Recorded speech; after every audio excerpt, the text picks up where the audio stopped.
Welcome to the Informed Pregnancy and Parenting Podcast. I'm your host, Dr. Elliot Berlin. Today, I'm joined by a former Canadian turned Angelino. She's a fashion lover and owner of Entre New, an online vintage consignment shop. She's a brand new mom to baby boy Hudson, and she's here to share her experiences in pregnancy and her unique birth story. Randi Wood, welcome to the podcast. Thank you so much for having me. I'm happy to be here. Yeah. First of all, your billboard for your fashion is you. Yes. You wear the most incredible things that I just like. Where do you even find them? Oh, well, thank you. It's I've just always really loved fashion and really been drawn to items and, you know, the art of fashion that's unique and one of a kind. So I've always been like that. And even when it comes to furniture or art, I think that's the fun of it. So I love dressing up. So you grew up in Canada. Yes. When did you come to the States? About 12 years ago. I can't believe it's been that long, but I've actually lived in the United States now in California longer than I've lived in Canada as an adult.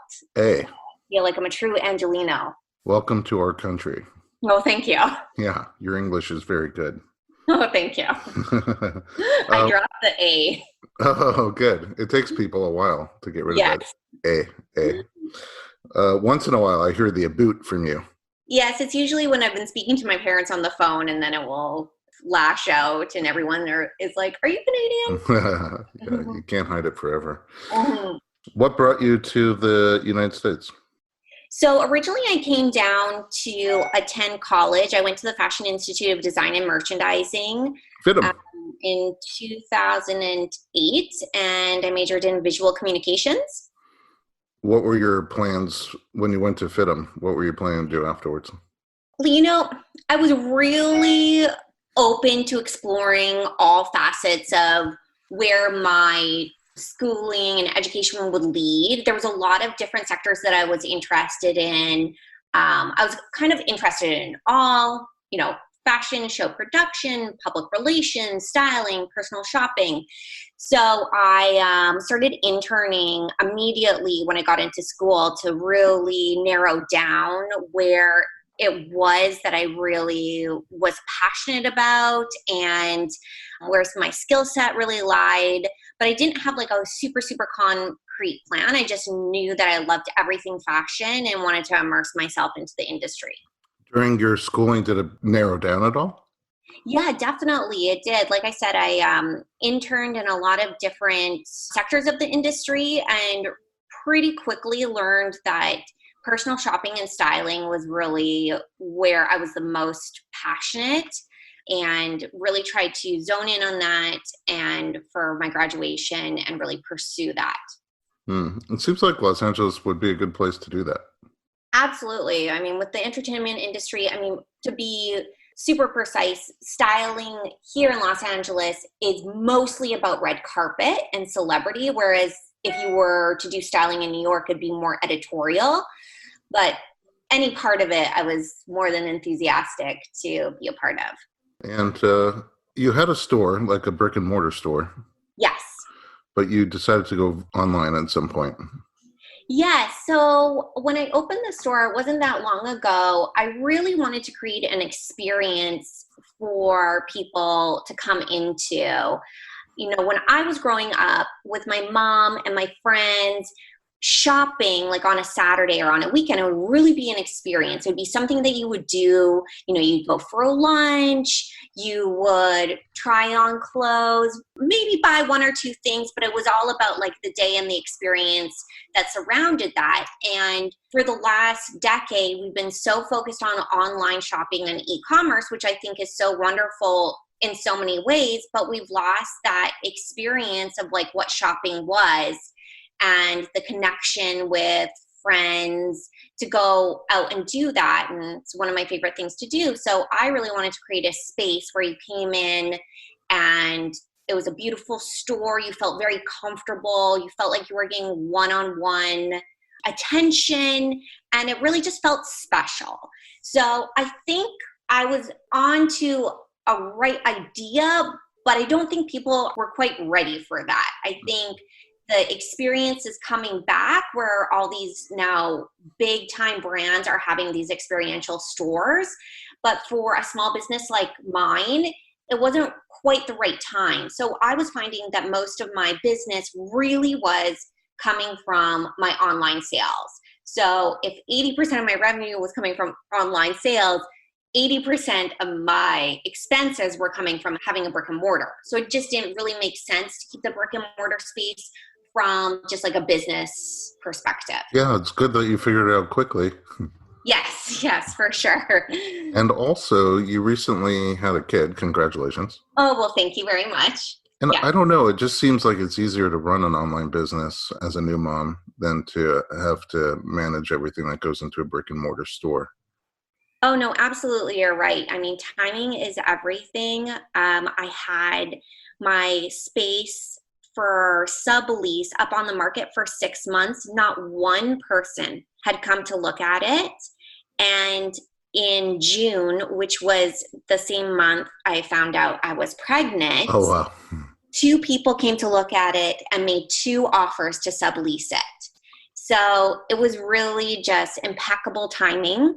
And now looking back, I'm like, oh my gosh, I'm so grateful that that happened, because as rewarding and fulfilling as motherhood is, it would have been so stressful to know that I have like a brick and mortar that also carries so much responsibility, and I would have been having to like juggle those. And I just think it would have maybe taken away from my experience of trying to be so present with being a first-time mom. So it really was just really great timing for everything to happen. Well, it all worked out. Or I should say it all worked out. I heard you say out one time. All right. I would love to learn more about your pregnancy and your birth experience. We're going to take a little break and we'll be right back with Randi Wood.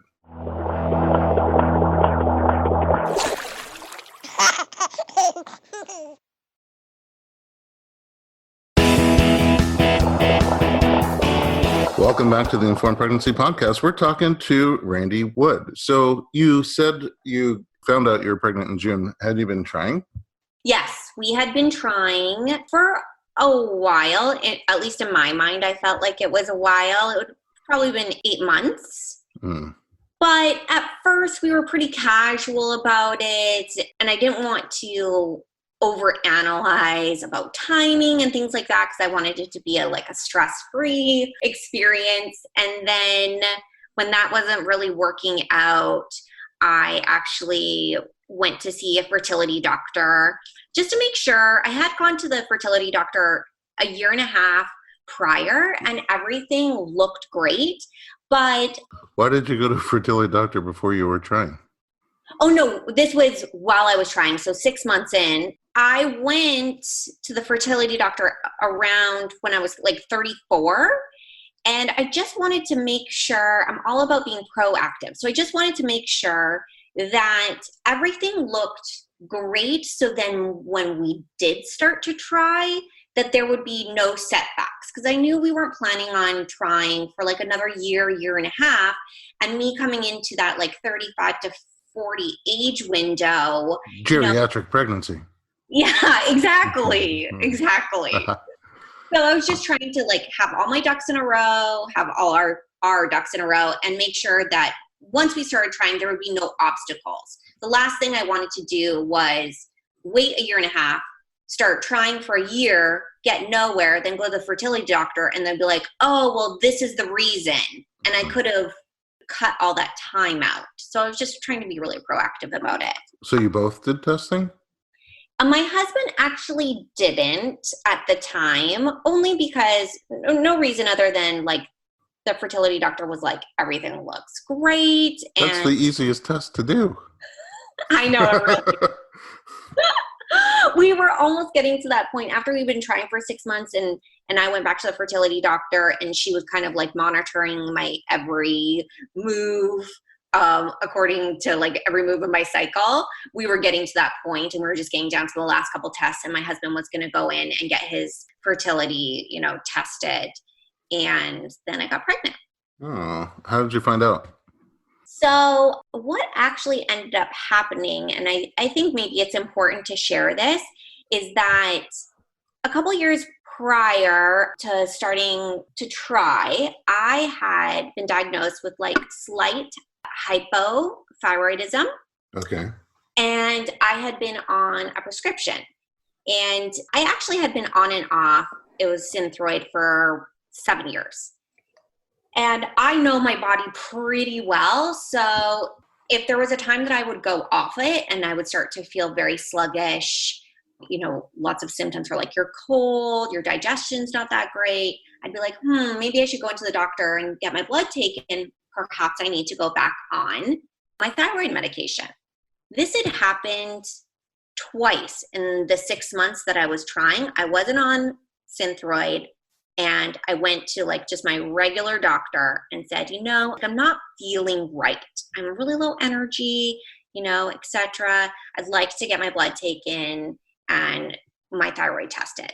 So we did that twice over a 6 months period. And they were like, you're fine. It's fine. Don't need to go back on your prescription.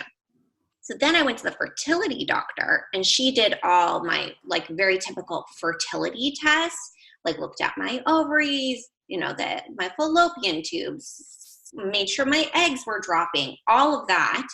And then my like fourth appointment, she took my blood test and she said to me, oh, your thyroid levels are not good. Are you on something for this?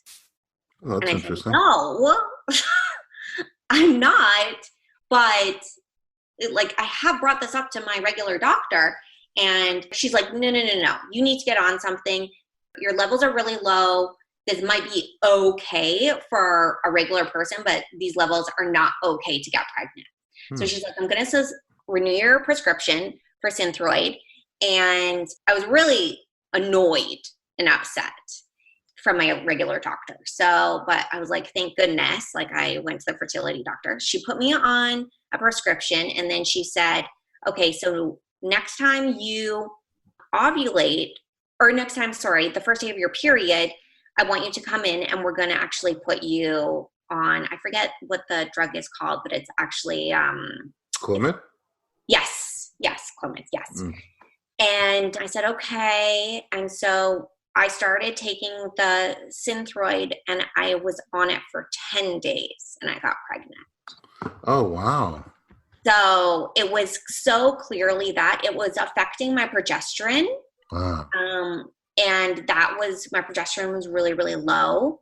And so hence when I found out and took a pregnancy test, I almost didn't believe it, because I really believed that my progesterone was too low to be pregnant, or I felt like I couldn't get excited, because if your progesterone is very, very low, there is a high likelihood that you won't carry your baby, past the first trimester. So we found out, I was 3-4 days late. I took a pregnancy test just for peace of mind, but I really, really did not feel like I was pregnant. And then it said pregnant, and I was actually, my husband and I were out for dinner, and I happened to have a pregnancy test in my purse. I know this sounds really weird, but I'll just take it. And then I'm washing my hands in the restaurant, and I'm looking, and I go back to the table, and I say to my husband, I'm like, you're never going to what just happened? And he was like, what? He was very concerned. I was like, I just took a pregnancy test and it's pregnant.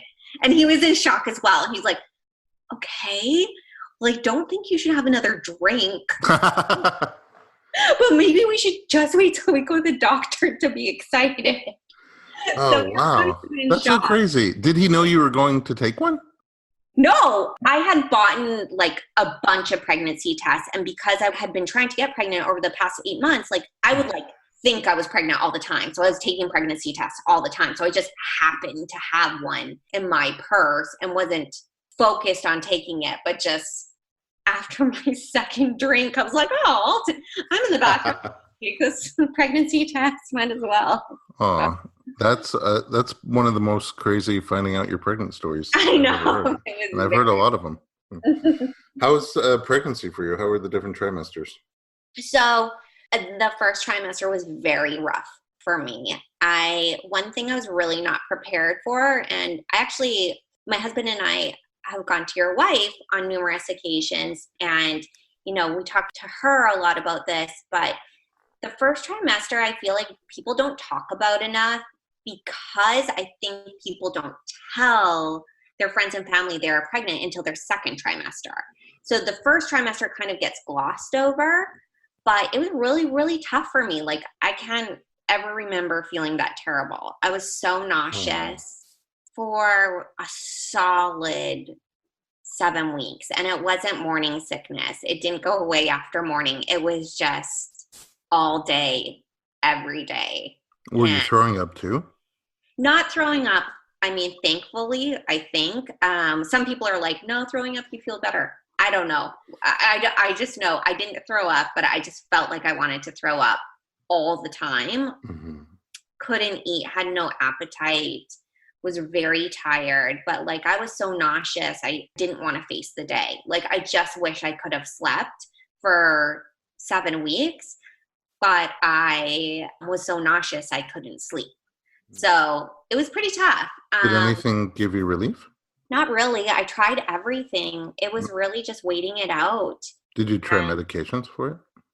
No, I didn't. Basically, my doctor had said that I could go on medication only if I was throwing up. So I was just kind of stuck with my nausea. At least it went away after your first trimester. Yes, thankfully, because I hear that that's not the case with some people. So I'm very, very thankful that it just lasted the first trimester. How was 2 and 3? 2 was pretty good. Definitely, I felt like myself for most of 2. And then I think I started seeing a U around my 3rd trimester, and when I started to have some back issues and rib issues. Yeah. So overall, I would say, like, I didn't have, and I don't want to sound ungrateful or anything, but I didn't overly enjoy my pregnancy. I didn't have the best time, and that's just me being super, super honest. I think it's great to be honest, and it doesn't make you ungrateful at all that you were so uncomfortable. Yeah, and I think that's why a lot of people don't talk about, if they don't love their pregnancy, it makes you seem ungrateful, and it wasn't that I was ungrateful at all about actually being pregnant and getting pregnant naturally and all of these things, but I was very uncomfortable. To be frank, almost the whole time, or 75% of my pregnancy, I was very uncomfortable. So I was looking forward to actually having the baby. Aside from being uncomfortable, how were the body shape changes for you? I didn't really start showing until, I would not say, like 5 months. So I had a lot of mental preparation. I knew that I was going to change, obviously. And funny as it is, I actually liked when I started showing a little bit more, like around 6 months. It was very hard for my husband, I think, to make the connection, like how, like, I wasn't feeling well, because of pregnancy, and that I was actually carrying a human being when I wasn't really showing. And then I thought it was a lot easier for him, and he was able to have, as silly it is as it is, but a lot more sympathy, empathy for me when you could, like, actually see my bump. And I don't know if it was because of me being super uncomfortable in the first trimester, but I actually didn't gain that much weight, and my appetite wasn't incredibly large or anything. I actually have much more of an appetite breastfeeding than I did being pregnant. Oh, that's interesting. Yeah. All right, let's take a little break. When we come back, we're going to talk about how you planned for your birth and how it actually went. We'll be right back with Randi Wood.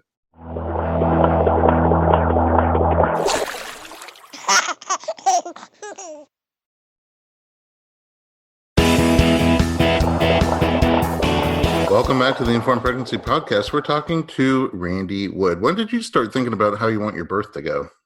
I'm a planner, so I started thinking about it right away. Like a couple months in, I researched getting a doula. I really didn't know much. and I wanted to hire someone to inform me as much as possible, because you hear so many opinions about different things, but I really wanted to be educated and informed so I can make the best decisions possible for myself. And I really didn't know that much. What resources did you use to brush up? Well, I hired she's actually technically a labor coach and nurse, and she has different levels of packages that you can get with her. And basically we hired her, I think I was 3 months in, and we meet with her every 2 weeks and discuss a different topic, whether it would be how to prepare your relationship for after the baby, what the different kinds of medication are that you will be given as options in the hospital, different ways of delivery, different, the things that will happen during labor, the different stages. It was so much information. And like I said, we met with her every 2 weeks for, 2 hours up until I was 8 months. And then she has online courses as well. So I just felt like I learned everything that I could possibly learn, or be prepared. I was prepared as much as I possibly could be going in. So there are so many choices to make. Where did you settle on your birth intentions? So I was really flexible in the sense of having an intention, just like you said, but I wasn't attached to a certain outcome, because I have known people in the past, some of my friends have been very attached to like wanting their birth to go a certain way, and then having a lot of like emotional stress when it doesn't go that way. So I wanted to be open-minded and not put too much weight on it. My intention was to deliver vaginally and have a walking epidural. And that's an option that's not available in large parts of the country. So you wanted to have a hospital birth with an obstetrician vaginally, and you wanted some pain relief. Yes. But the walking epidural option that's offered at one of the hospitals here, if it works well, gives you probably about 40 or 50% of the intensity off, but you can still walk around. And one of the greater benefits is you don't have to have a urinary catheter. If you have to pee, you just get up and go to the bathroom. Exactly. So I thought it was kind of bridging the gap between the things that I've heard about, the cons that I've heard about having a totally natural birth or having an epidural where you don't feel anything in the middle. And yes, thankfully, the hospital that I was going to be delivering at offered the walking epidural. Okay, so that's a good point. Were you of the mindset to labor at home for a while, or to get to the hospital sooner than later? Yes, I wanted to labor at home as much as possible and then get to the hospital being 5 or 6 centimeters dilated. That was the intention. Although I didn't quite know what that would look like. Yeah, and then your labor coach was going to come with you? Yes, she would meet us first at home, help us through some part of laboring at home, and then go with us to the hospital. Anybody else in the room with you that you were planning to have? Nope, just the 3 of us. So my husband and her. Yeah, and eventually like the baby and the doctor and all the nurses, but of course, yes. Yeah, the 3 that you brought with you. Yeah. So how did it actually go down? Where were you in relation to your due date when things started happening? So I was 2.5 weeks early, which was one of the most surprising parts about giving birth, because I had gone to my doctor. So at 35 weeks, I believe I went to him, 35.5 weeks, and he had checked my cervix and he had said, oh yeah, you're all closed up. You haven't dilated at all. You're a first-time mom. Don't expect to give birth to this baby before your due date. So I had that in my head. And then I also had in my head that, the percentage of first-time moms that go to their due date and beyond is very, very high. It's not super likely that, you are giving birth a couple weeks early if you're a first-time mom. So having that kind of in the back of my head, I had also been telling people, like, my labor nurse, I had also been explaining to her and the doctor if I was experiencing any like pre-labor symptoms. And I think everyone kind of brushed me off a little bit. Not that they didn't want to take me seriously, but they're probably used to like the mass of women getting really riled up about like any sensation that they experience and thinking that they're going into labor. And so I had been experiencing some like pre-labor symptoms, but both, like I said, my labor nurse and my doctor were like, oh yeah, that's normal. So I was like, okay. So I actually saw you on the day that I went into labor. And it was crazy. Which was crazy. I know, which makes it perfect that we're talking. You haven't heard my story yet. Yeah, it was crazy because you came in and you're like very seemingly having contractions. You said something like, yeah, well, I don't know. I've been uncomfortable. I've been feeling these cramps for a while. That just they come and go, Yes, you know? Yeah. And I was like, maybe that's labor. You're like, no, it's not labor. It's just cramps that are coming every whatever number of minutes. Yes. Well, one thing that was really confusing to me about it was that I had Braxton Hicks contractions, and what I was experiencing the day I went into labor was very different. Mm-hmm. So I thought that when I was going to go into labor, I thought they would be like Braxton Hicks contractions, just more intense. But what had happened is that day I woke up at like 2 a.m. with what felt like very intense period cramps. And I told my husband, and I was just like, like I'm so uncomfortable. But to me, in my head, I'm thinking like, what's new? Like I'm uncomfortable. This has been my pregnancy, you know? So I just really tried to brush it off. And my husband actually traveled that day for work. And he's like, do you want me to stay? I don't have to go. And I was like, oh, no, it's fine. I'll be fine. So I just tried to distract myself all day. And so I had what we'll call cramps, or what I really felt like were cramps that would like come in waves of intensity. But I carried on about my day. I got eyelash extensions. I went for lunch and I just tried to like breathe through them. And to where when I came in to see you, I was telling you about them, and you were kind of like, yeah, well, you could be in labor. But then we kind of were like talking about it, and it didn't seem like they were contractions as much. Wouldn't you say? Remember when I turned over and you like felt my belly? Yeah. Oh, yeah. I still thought you were having contractions. I was suggesting that you go see, because your doctor is not too far away from my office. Right. It's like, maybe you can go see your doctor on the way home to. Right. Which I did call, and I told them what was going on. Again, everyone was kind of like, okay, yeah, sure. And they're like, why don't you come in tomorrow morning? Oh, yeah. So you went home. So I went home. So by the time I got home, though, I left your office at 4. And by the time I got home, by 5, I couldn't even walk through the garage without like pausing.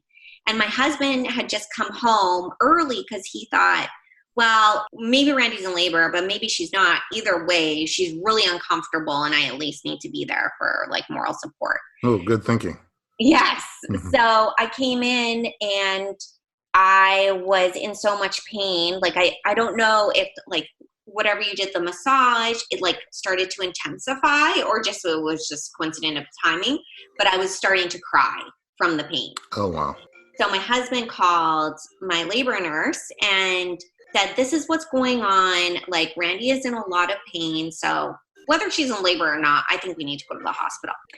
So then by that time, my husband, David, was telling her, you know, everything was going on. She's like, okay. Yeah, I think this sounds like labor. Okay, I'm going to come over. So that was 6:30 p.m. She came over. And my contractions were getting intense. And I still was in like a little bit of denial that this was, again, labor. I couldn't believe it because I was just so not mentally prepared for it to happen so quickly. Like I had all these projects set aside for me, like to do while I was getting close to my due date. Like I hadn't packed my hospital bag. My nursery was not done. And I was like, oh, I'll just keep those to the side to distract myself while I'm waiting for this baby to come. So I was quite denial about it. Till then, about finally, like, I was in so much pain by 7 o'clock. I just was crying almost inconsolably when I was having contractions. And then my husband was like, we need to go. We need to go to the hospital, because he said also to my labor nurse, Sarah, he said, Sarah, I know you don't know Randi like super well, but if she is crying this much, like, I think she's pretty far along. Like, she is in a lot of pain. I really feel like we need to go to the hospital. And Sarah said, I know she was trying to just postpone us a little bit and slow us down, because I think what she was thinking, like, God forbid we get to the hospital, I'm not that far along, I'll be really upset and discouraged. And so she's like, okay, well, you're going through a shift change right now. Like, let's wait 15 more minutes, until finally we're like, we're going. We have to go. So we get to the hospital and check in. They take me to a triage room, put the fetal monitor on, check me. I am 6 centimeters dilated. Oh, wow. Yes. How often do you find that? I know. I know. And right when we checked in, we asked if the anesthesiologist was close by, told them that I wanted an epidural. So they were like, okay, again, they were thinking first time mom, this is probably going to take a while. They're like, we'll check her, get her into the triage room. So then they got my actual labor room ready. And we're like, okay, like when we get to the labor room, like Randi like really wants to get an epidural. And I was in so much pain. Like, where were you feeling it? In my really just right below my stomach. So it was low belly. Yeah, below the belly, like really like felt like super, super intense menstrual cramps. It was never in my belly at all. Again, that's what was confusing. I think I expected something different. So finally get into the labor room after it took me like 20 minutes to walk down to the hallway because I was in so much pain.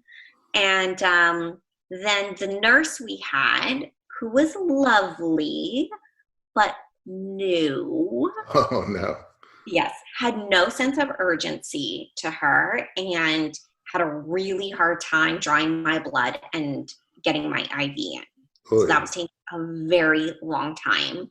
And she was saying that they couldn't call the anesthesiologist until they sent my blood down to the lab, which my labor nurse was a little confused by because she used to work at the hospital and she never heard of that before. So it was just like we were waiting and waiting. I was just in so much pain, and my husband was actually getting like very distraught because, we had requested the anesthesiologist and the epidural about an hour and a half earlier, and I was progressing, and it just seemed like there was just no urgency in the room. So finally, I shouldn't say finally, about like 40 minutes later, I just said, I'm like, I feel like I need to push. Whoa. Yes. And again, everyone was like all the nurses in the room were like, oh yeah, you feel pushy. Oh, okay. Yeah. They still weren't taking you seriously? They were not taking me seriously. Wow. Thank goodness for my labor nurse, my doula, Sarah. So she said, can someone just please check her? And so they check me, and I am 10 centimeters dilated. Oh, so you could start pushing. Yes. Were you excited at that point, or were you still frustrated not to have your epidural? I was really frustrated, and I was really so distraught. It's kind of a blur to me. Like, I could not open my eyes. I was in so much pain that I a little bit blackout. The way I remember it the most is because Sarah and my husband David took so many pictures and videos. So I remember through kind of that experience through the documentation of it. But if I didn't have those, I wouldn't remember much because I was just in so much pain. So at that point, Sarah said to me, she said, okay, we need to have a conversation, which at that point I couldn't even have a conversation with her. She's like, the anesthesiologist is ready to come in and he can give you your epidural, but you're going to have to sit up and not move for 5 minutes while he administers it. It will take 30 minutes to kick in, and then you will feel no pain. You will be very comfortable, and you will probably have your baby in 3 hours. But you will have to sit up for this, and you will have to not be able to move. Or I can call the doctor in right now, and you can push, and you'll have your baby in probably 30 minutes. And the thing was about it is that I just did not think that I could sit up and be still for 5 minutes.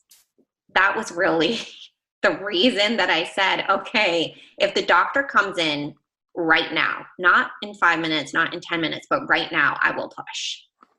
So the doctor came in right away, and I pushed probably about 10 pushes. It was probably 30 minutes, just like she said.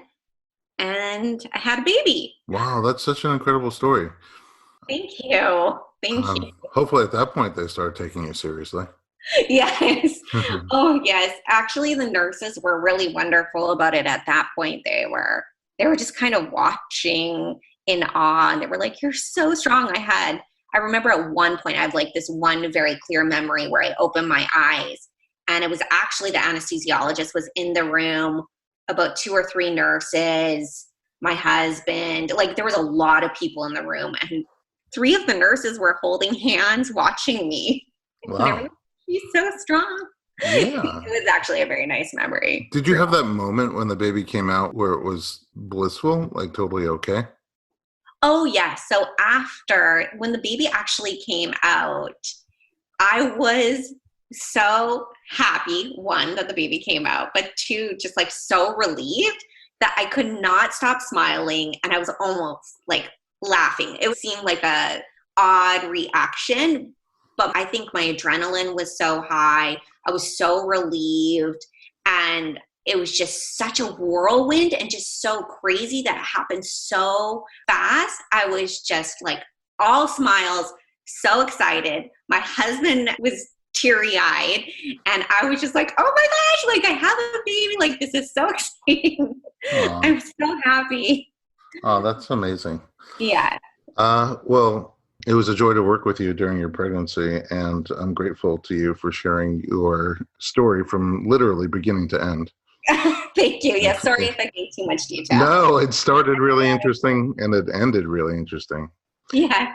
I have a question for you. Where can we find your online boutique, Entre New? Yes, of course. It's at Entre New Showroom on Instagram, and the website is entrenewshowroom.com, and I'm on First Dibs at Entre New is the boutique.